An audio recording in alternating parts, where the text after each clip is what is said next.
जय सिया राम। जय श्री राम। जय श्री राम। जय सिया राम। जय सिया राम। जय सिया राम। जय श्री राम। जय जय सिया राम। जय श्री राम। जय जय श्री राम।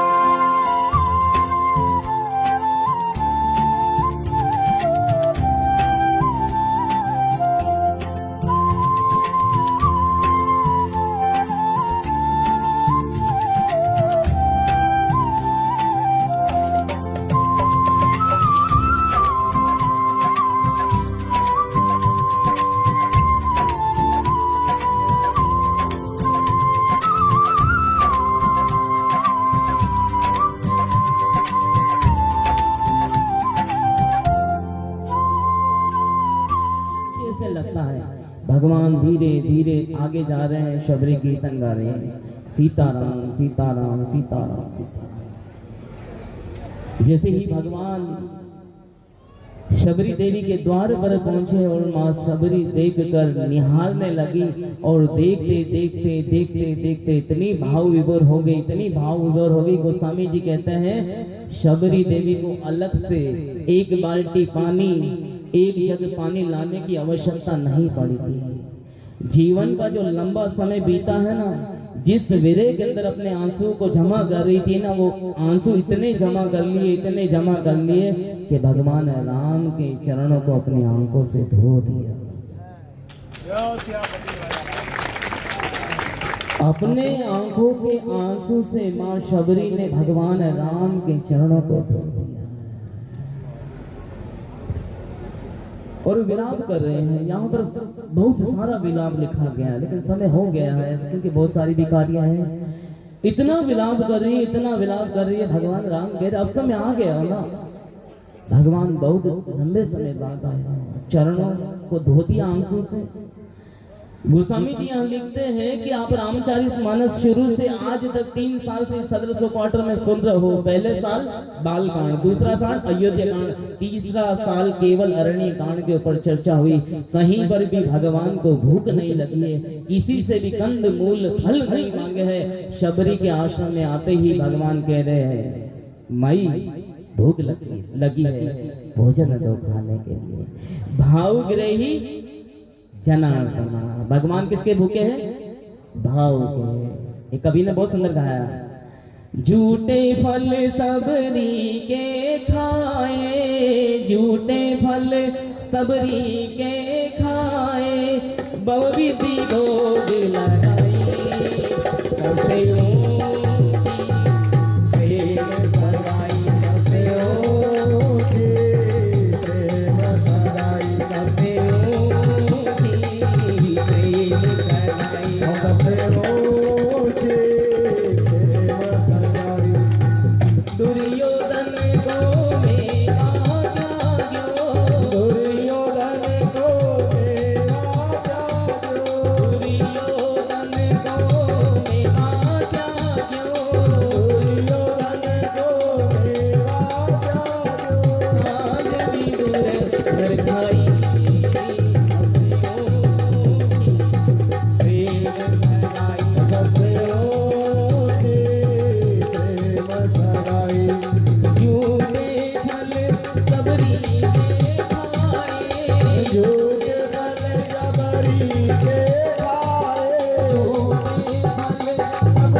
Oh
जनार्दन, भगवान भाव के भूखे हैं।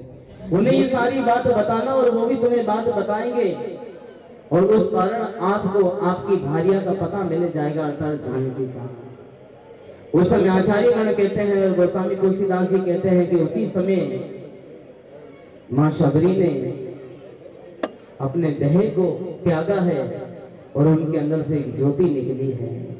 कुछ आचार्यगण कहते हैं कि उनके गुरु के पास चली गई है और कुछ आचार्यगण कहते हैं अविरल भक्ति देकर मां शबरी को भगवान राम ने अपना साके धाम ही प्रदान कर दिया। ऐसे भगवान है जिसकी शरण में हम जाते हैं, उसकी हम सेवा करते हैं तो भगवान हमें कभी भी नहीं छोड़ते हैं। भगवान हर समय हर पल हमारी सहायता करने के लिए तैयार है। हम एक कदम बढ़ाते हैं तो भगवान 10 कदम हमारी तरफ बढ़ाते हैं। तो हम सबको पूरा पूरा प्रयास करना चाहिए कि भगवान की सेवा के लिए तन्मयी होकर सेवा करें। आगे जाकर नारद जी और भगवान राम का संवाद और उस संवाद के साथ अरण्य कांड की एक कथा इस साल की पूर्ण हो जाती है, परंतु इस कथा में हम नहीं जाएंगे, समय हो चुका है। तो आज की कथा मां शबरी की कथा से लाकर हमने इस कथा को विराम दिया है। कहने में बोलने में कोई टूटी अपराध हुआ तो उसके लिए आप सभी संतोष है, क्योंकि सारे वैष्णव बैठे हैं, ये इनकी मानता है कि वो नीचे बैठे हैं और मैं ऊपर बैठा, मैं अपराध कर रहा हूँ। नहीं तो मुझे आशीर्वाद दीजिए। जिस प्रकार शिला भक्तिपाद प्रभुपाद ने जो शिक्षा दी उस शिक्षा को 5 जन हो, कितने जन हो गए? 2 बूढ़े माता पिता, एक बेटा, एक बहू और 5-6 साल का एक पोता, कितने जन हो गए? 5 जन हो गए। इस परिवार में क्या है? बेटा और बहू, वक्त नहीं है, ध्यान से सुनिएगा। वो छोड़ में बताने का प्रयास करता हूँ। साल मिल जाएगा कि राम कथा का क्या फल होता है या राम कथा सुनने से होता क्या है। एक दिन रात को बूढ़े माता पिता जिनकी उम्र है 50 से 60 साल की, कितनी? 50 से 60 साल की उम्र है, आधी रात का समय है, माता पिता टीबी के मरीज है, खांसी चलती है। बुढ़ापे में बीमारी आती है ना, खांसी चलती है। एक दिन रात को बेटे की पत्नी अर्थात इनकी बहू वो अपने पति से कहती है, आपको पता है ये रोज हमारे बीच में जो झगड़ा होता है, ये जो मामला बिगड़ते हैं, सुबह में आपको समय पे भोजन नहीं बनाकर देती हूँ, आप सिर्फ गुस्सा करते हो, इसका कारण जाना है? क्या कारण है? बोला नहीं। बोले इसके कारण तुम्हारे माता पिता। बोला वो कैसे?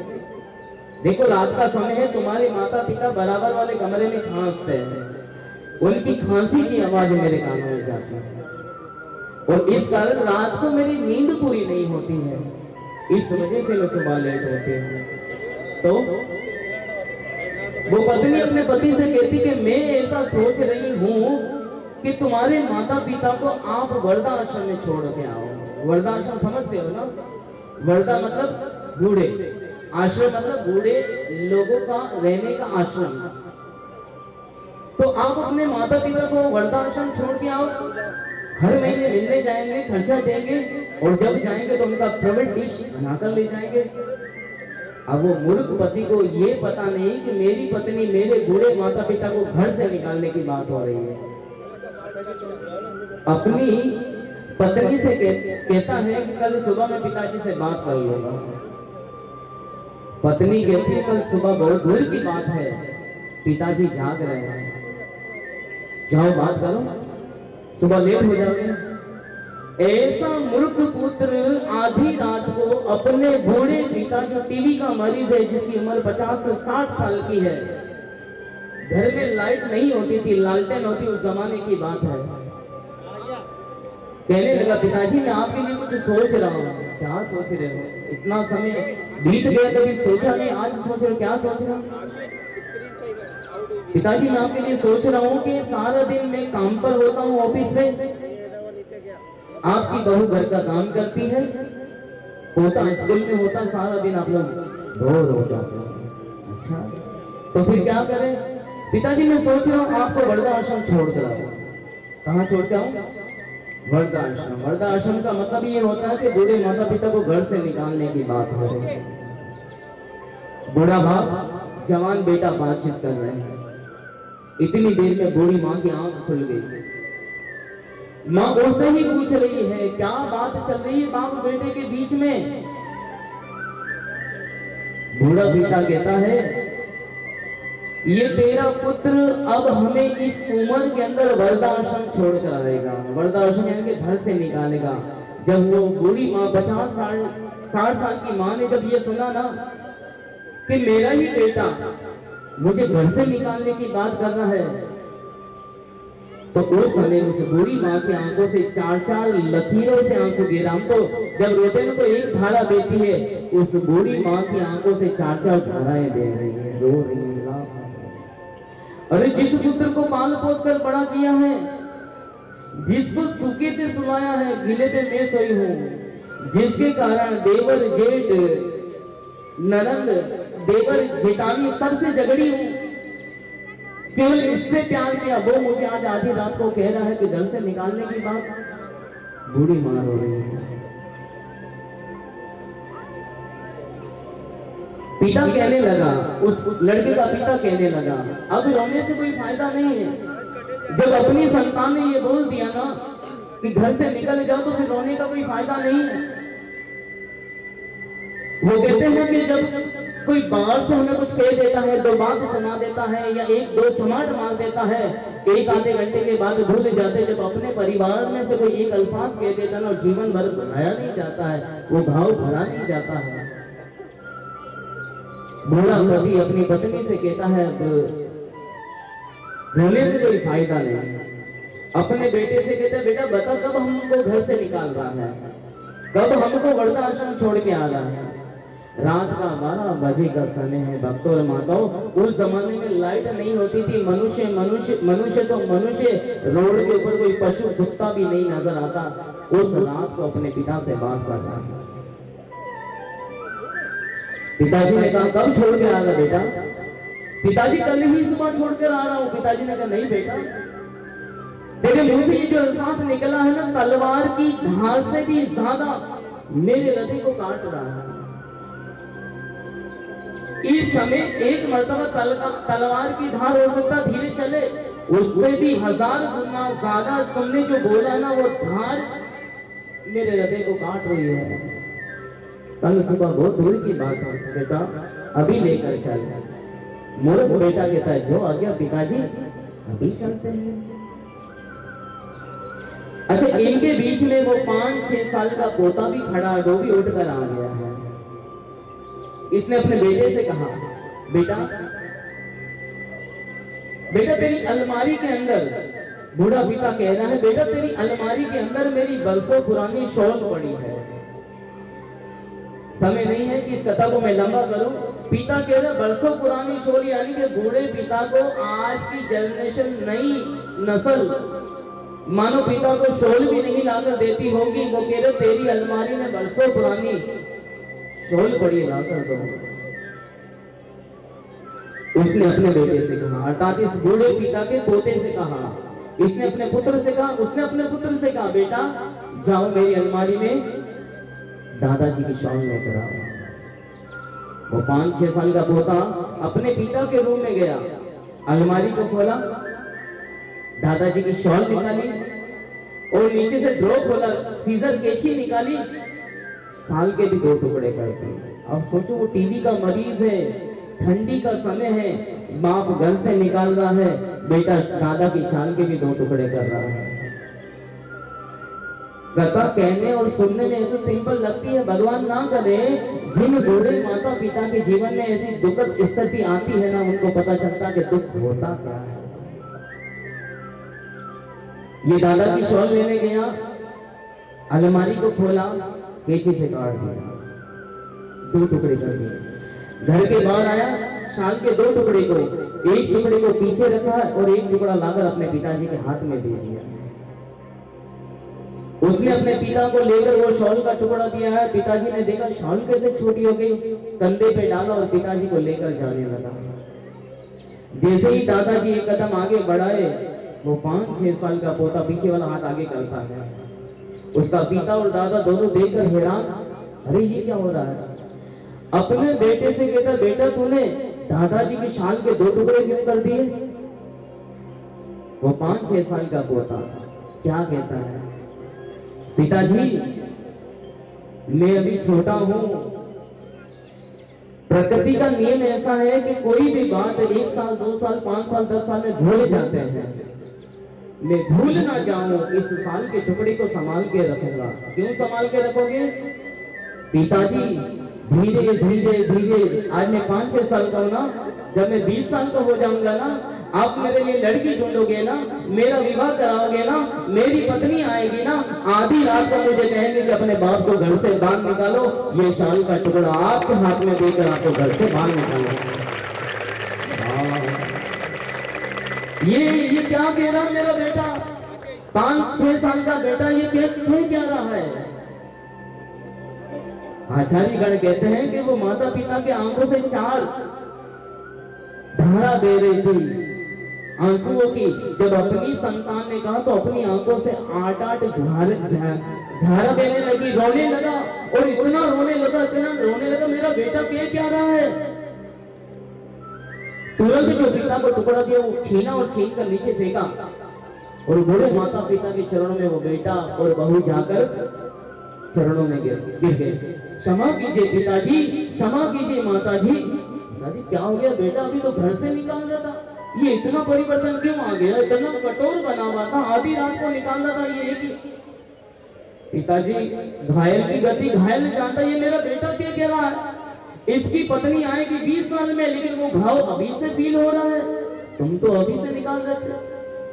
क्षमा कीजिए माता पिता, क्षमा कीजिए। भक्त और माता अगले ही दिन बूढ़े माता पिता का अच्छा हॉस्पिटल में इलाज करवाया, उस झोंपड़े के अंदर अच्छा चूना किया, अच्छी चारपाई डाली, दोनों बेटा और बहू उन बूढ़े माता पिता के चरणों में बैठकर सेवा करे, चरण दबा रहे। बूढ़े माता पिता आशीर्वाद दे रहे, बेटा बहू जिस प्रकार तुम हमारी सेवा कर रहे हो, हम तुम्हें आशीर्वाद देते, जब तुम्हारी बहू आए, तुम्हारा बेटा तुम्हारी बहू ही ऐसी सेवा करे, हम तुम्हें आशीर्वाद देते हैं। रामायण ये सिखला रही है, कहानी खत्म नहीं होगी। भक्तों और माता, ये परिवर्तन आया कैसे? ये इतना चमत्कार हो कैसे गया? तो भक्तों और माताओं, बूढ़े लोगों, सारी बात बच्चों के ऊपर भी हम नहीं डाल देते इस कथा के अंदर। फिर क्या करें? उस 5-6 साल के पोते के अंदर इतना ज्ञान आया कैसे? उसके अंदर बहुत बड़ा राज है भक्तों और माताओं। इस कथा का छुपा हुआ राज देकर जा रहा हूं। जब भी जहां भी सदर चौपाटर में राम कथा होती, वे बूढ़े दादा दादी उस 5 साल के पोते को लाकर यहाँ बिठाते थे, और यहाँ पर वो सुनता था, प्रात काल उठ के रघुनाथा, माता पिता गुरु नावई माता। अरे मैं सदर चौपाटर में जाता था अपने दादा दादी के साथ, और वहां सुनता था रामचरितमानस में, प्रात काल उठ के रघुनाथा। अरे रघुनाथ जी भगवान सुबह सवेरे उठते थे, क्या करते थे? माता पिता गुरु नावई माता। अरे भगवान होकर अपने माता पिता अपने इष्ट देव गुरु को प्रणाम करते हैं, और मैं अपने घर में देख रहा हूँ कि मेरे बूढ़े माता पिता दादा दादी को घर से निकाला जाता है, मैं भी देखता हूँ कैसे निकाला जाता है। तो भक्तों और माताओं, शुद्ध भक्त बनकर भगवत धाम जाएंगे, ये बहुत दूर की बात है। अगर हमारा प्रयास अच्छा हुआ तो इस जन्म में चले जाएंगे, नहीं तो कम से कम राम कथा हमारी आने वाली संतान को मर्यादित अवश्य बनाएगी। वो मर्यादित बनेगी तो कम से कम बूढ़े माता पिता की सेवा करेगी, और बूढ़े माता पिता का आशीर्वाद मिला तो वो अवश्य कहने बोलने में और समय ज्यादा लिया तो मैं इंतजामिया मैनेजमेंट कमेटी से सबसे क्षमा चाहता हूँ। ये थी राम कथा जिसके ऊपर हम चर्चा कर रहे थे। जेतिया और बारोसिया परिवार, इन दोनों परिवार के जितने भी इनके वैष्णव हैं, उन सब के चरणों में मैं बारंबार प्रणाम, धन्यवाद, आभार प्रकट करता हूँ जो अगले साल इस राम कथा का आयोजन करते हैं, और 2 परिवार के माध्यम से इन सारे लोगों को भगवत कथा सुनना, भगवत प्रसाद और साधुओं का संग मिलता है। तो जोरदार इनके लिए एक मतलब क्लैपिंग होनी चाहिए, जोरदार होनी चाहिए। ये 9 दिवस क्या बीता पड़ेगा। हरे कृष्ण, हरे धन्यवाद। सोना सोना लागे सुना सुना लागे बिरज का धाम, गोकुल को छोड़ चले रे घनश्याम। सुना सुना लागे बिरज का धाम, गोकुल को छोड़ चले रे घनश्याम।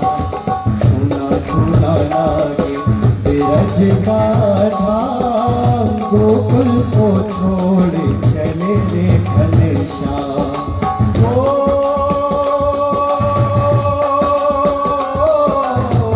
यमुना रोए गिरवर रोए, यमुना रोए गिरवर रोए, रोए कदम की छैया, रोए कदम की छैया। भर भर नैना रोए रे गवाले,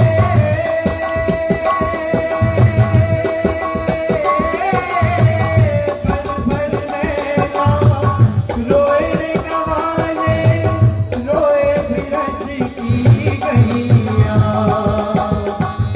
राह रोक कर रोए सुगा,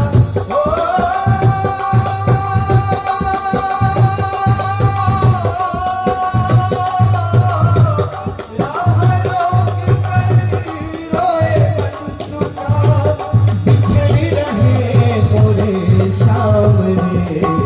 सुना सुना लागे बिरज का धाम, गोकुल को छोड़ चले रे घनश्याम। सब गाइए। सुना सुना लागे बिरज का धाम, गोकुल को छोड़ चले रे घनश्याम।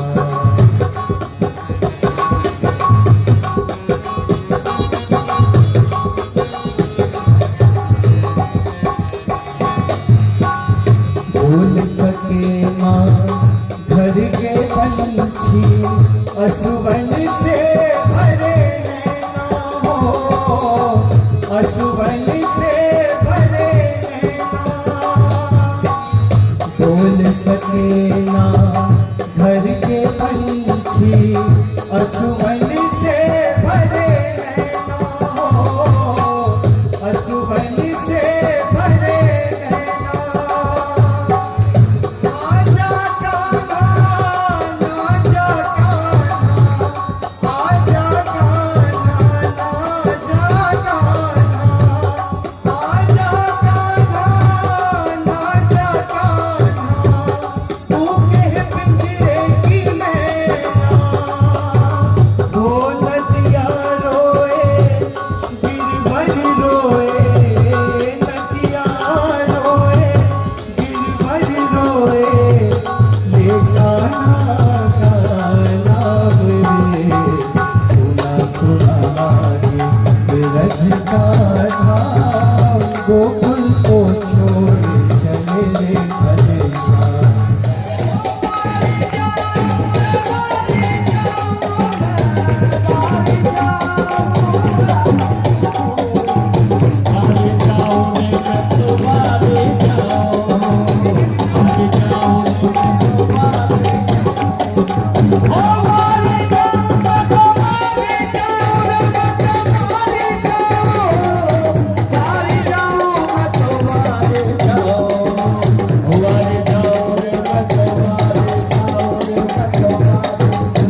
जब जब ये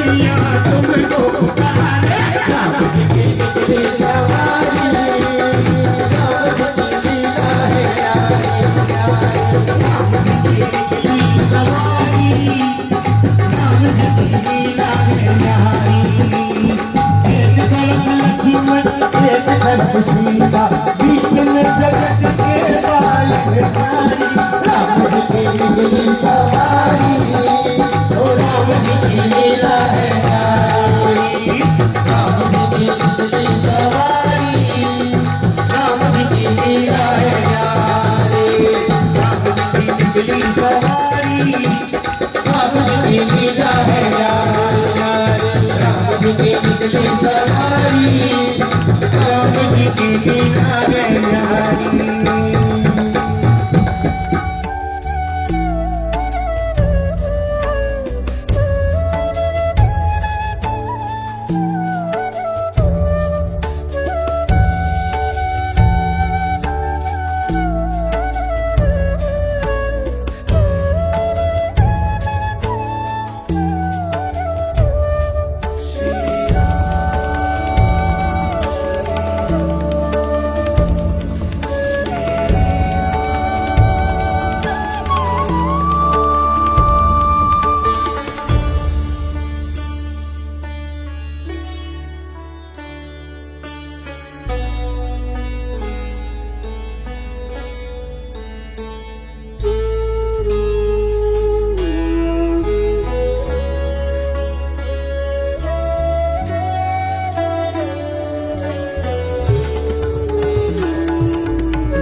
हरे कृष्णा कृष्ण कृष्ण हरे हरे, हरे राम राम राम हरे हरे। तो आप देख रहे हो ये कितना बड़ा क्राउड है।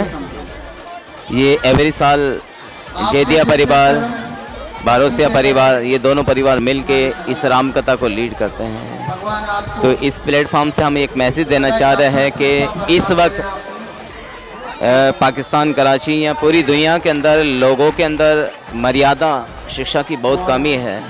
तो इसीलिए हम सबको चाहिए कि जैसे इस परिवार ने राम कथा का आयोजन किया है, हम तमाम लोगों को चाहिए ऐसे ही सत्संग का बड़े बड़े आयोजन करें, लोगों को भक्ति की तरफ लाए, सेवा की तरफ लाए, मर्यादित बनाने का प्रयास कीजिए।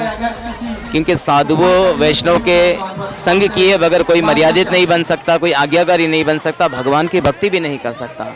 तो हम धन्यवाद आभार करते हैं दोनों परिवार का, जैदिया परिवार, बारोसिया परिवार का। एवरी साल पिछले 4 सालों से इस राम कथा को आयोजन कर रहे हैं। और आप देख रहे हो, कैमरा आप घुमाओ के दिखाओगे, इस कैमरे को घुमा के दिखाओगे कितनी पब्लिक है यहाँ पर। एवरी साल ऐसे ही क्राउड होता है और इस कारण हमें जगह भी कम पड़ती है।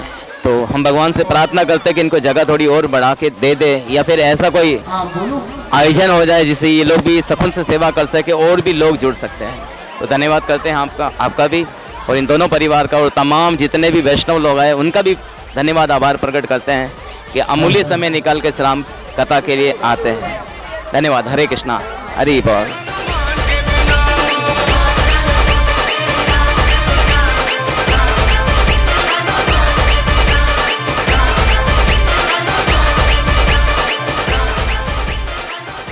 हरे कृष्णा।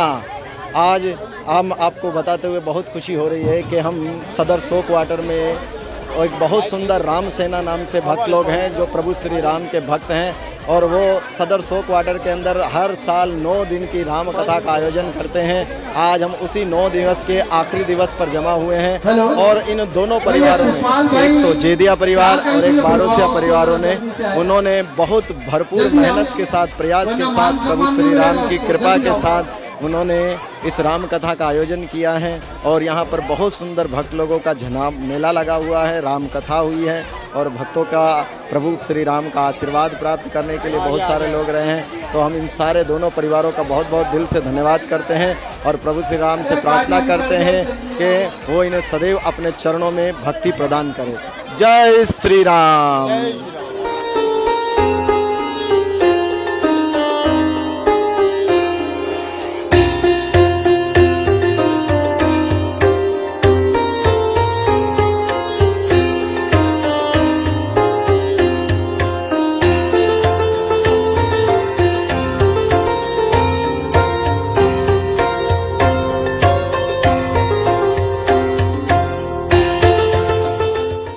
जय सिया राम।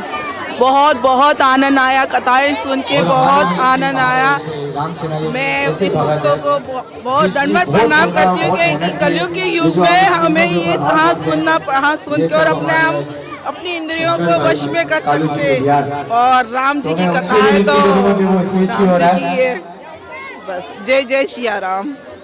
हरे कृष्णा, जय श्री राम। जैसे कि आप देख सकते हैं कि यहाँ राम सेना की तरफ से 9 दिन की राम कथा का आयोजन किया गया था। बहुत ही भव्य और बहुत ही खूबसूरत यहाँ राम कथा हुई है जो बहुत ही आनंदमयी थी और बहुत अच्छा लगा। हमें प्रभु ने भगवान श्री राम के बहुत अच्छे अवतार के बारे में बताया, भगवान किस किस से मिले, शबरी से मिले और भी अन्य भक्तों से मिले और बहुत ही अच्छा प्रचार हुआ। हमें बहुत अच्छा लगा और आज आखिरी दिन है तो हम थोड़े सैड भी हैं कि अब हमें 1 साल इंतज़ार करना पड़ेगा कि श्री राम जी अब दोबारा आएंगे और हमें फिर श्री राम की कथा सुनने को मिलेगी। और हम धन्यवाद करते हैं कि इन्होंने हमें मौका दिया श्रवण करने का श्री राम कथा का, और भगवान इनको ऐसे ही अपनी सेवा और भक्ति में लगाए रखे। जय श्री राम। जय सिया राम। हम बड़े भाग्यशाली हैं जो इस राम सेना के सदस्य हैं और राम सेना की तरफ से हम आगे साल और अच्छा करेंगे। जय सिया राम। मैं ये कहूँ कि राम सेना की कथा में जितनी भी आवाम आई मेरे को बहुत बहुत धन्यवाद है। और अड़े पधार के माँ का प्रोग्राम ने बड़ी सफलता दी और माँ को प्रोग्राम बड़ो सक्सेसफुल कामयाब करया। ये पूरी आवाम ने, पूरी प्रजा ने माँ की तरफ से, राम सेना की तरफ से बहुत बहुत धन्यवाद और बहुत बहुत दिल से ऐसे गहराइयों से इन्हें शुक्रिया अदा करें और भगवान इन्हें लदावे बधावे। और इसी तरह ही राम सेना की अलावा भी और जगह भी जड़े भी प्रचार हो रहे हैं, बड़े जाके शिरकत करें और अगला को प्रोग्राम संभाले। जय सिया राम। हरे कृष्णा कृष्णा कृष्णा हरे हरे, हरे राम राम राम हरे हरे। सियापति रामचंद्र भगवान के। हम राम जी के चरणों में प्रार्थना करेंगे, निवेदन करेंगे कि वो हमेशा इन पूरी राम सेनाओं में अपने चरणों की सेवा में लगा के रखें और यही आशीर्वाद संतों का प्राप्त करके ये हरिधाम की ओर आगे बढ़ते रहेंगे। सियापति रामचंद्र भगवान की।